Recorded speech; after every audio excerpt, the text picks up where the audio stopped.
Back in 2012, when Assassin's Creed 3 came out, Assassin's Creed Liberation also came out. This was for the Vita, and today we've got Assassin's Creed Liberation HD. This is on our HD consoles. We have a new assassin, new for the consoles. Her name is Aveline. De Grand Prix. And she's pretty badass. We're terrible at French.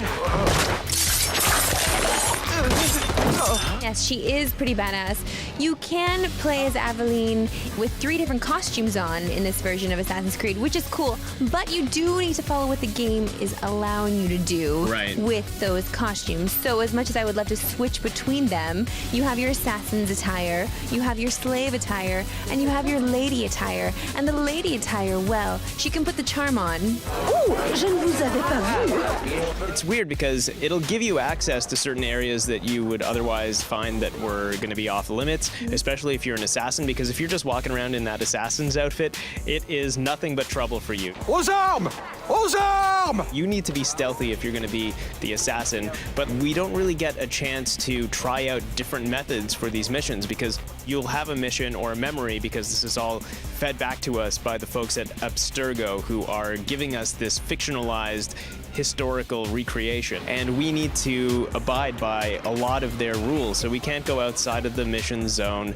We can't try out outfits that wouldn't be very practical for the mission. Like, you can't go running around the swamp as the lady. I mean, you can, but you can't really do anything because she can't fight or anything like that. No, you can't actually follow the mission to succession. Like, you can't actually go through it at all and complete the mission if you're not in the attire that you need to be wearing.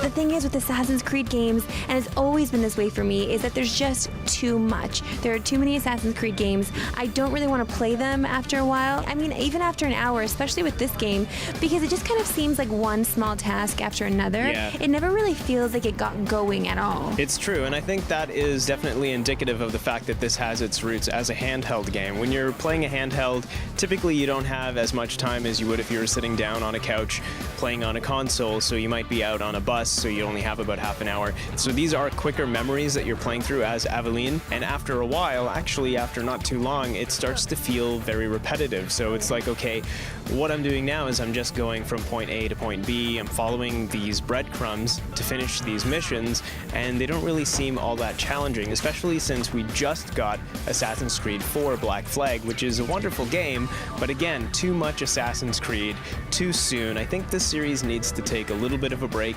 re-examine itself, and come back with something new to the table. Let's just pump the brakes on Assassin's Creed for just 1 year. Just 1 year, give us a little break. Make me crave Assassin's Creed again, that's what I want. Sean, what are you scoring this game? Assassin's Creed Liberation HD is getting a 6. It's getting a 6 for me as well.